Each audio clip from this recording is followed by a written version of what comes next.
আমার বিষণ্ণ লাগছে। আমার আমার দম বন্ধ হয়ে আসার মতো অস্বস্তি লাগছে।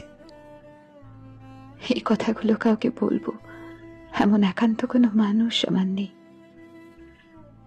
পরিস্থিতি বেসামাল লাগছে। আমার কিছুক্ষণ কথা বলতে ইচ্ছে করছে, কথা বলা জরুরি, কিন্তু আমার কথা শুনবে এমন একটা মানুষ আমার নেই।